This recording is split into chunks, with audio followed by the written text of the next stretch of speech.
Bonjour à tous, ici Manga Anime Fan. On se retrouve aujourd'hui pour le classement du Shonen Jump numéro 1 de l'année 2022. Parce qu'on le rappelle, le Jump commence un mois à l'avance sa nouvelle année. Donc, c'est l'issue numéro 1 cette semaine.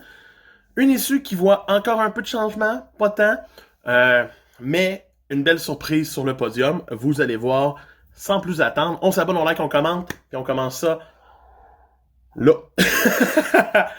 Donc, cette semaine, dans la zone hors classement, on retrouve en couverture et en lead color page My Hero Academia pour célébrer les résultats du concours de popularité des personnages. Donc, une belle page couleur d'ailleurs. Je la trouve vraiment jolie. La couverture est correcte aussi. Sinon, les autres pages couleurs reviennent à Dororon pour son deuxième chapitre, comme c'est prévu à toutes les fois. À Undead Unlock, qui mérite sa page couleur, tant qu'à moi, parce que les chapitres sont vraiment le fun.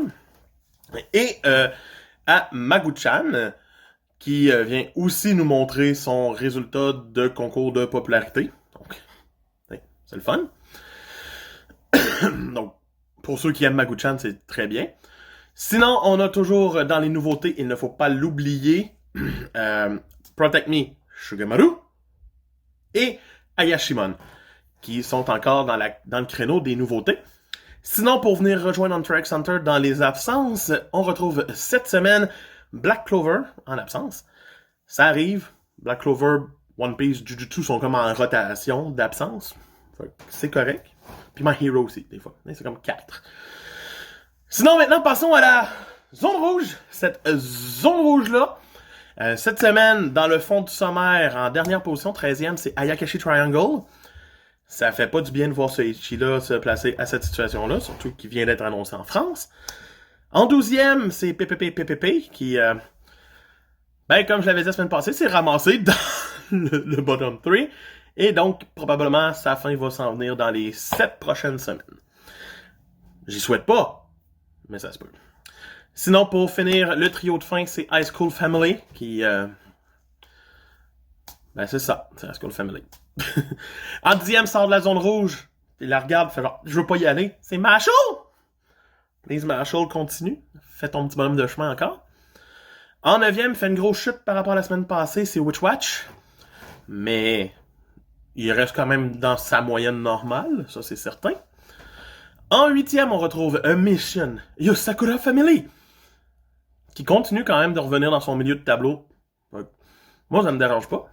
Et en 7e, c'est Blue Box, qui ne va plus vraiment dans le haut du tableau, reste dans le milieu aussi. En 6e, continue de dégringoler, c'est Dr. Stone. C'est dur à comprendre pourquoi Dr. Stone passe du top 3 au « je m'en vais de l'autre côté ». Oh, pas long, je suis en train de descendre.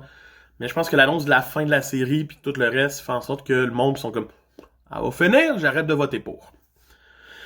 En 5e position, on retrouve Me and Roboko, qui fait son retour cette semaine et fait comme « Yo, je suis vraiment bien classé ».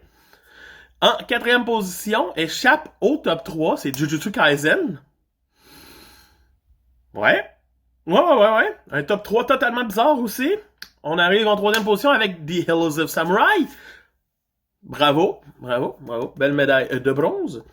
En 2e position, c'est bien entendu One Piece. C'est même pas une question, c'est One Piece. Qui garde son podium numéro 2. Et en première position, pour commencer l'année en force, c'est Sakamoto Days. Wow!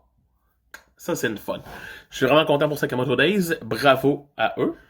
Sinon, pour les informations du Jump numéro 2, qui sortira la semaine prochaine, on retrouvera en couverture et en lead color page Jujutsu Kaisen. Tant mieux. On retrouvera aussi un one-shot de Jujutsu Kaisen. Pour venir pallier d'une certaine façon, le film s'en vient, fait qu'on a de plus en plus de mise en page pour Jujutsu. C'est le temps de célébrer. Ça va être son moment au Japon. Sinon, les autres pages couleurs vont revenir à Marshall. Et encore une fois, à Mission Yosakura Family.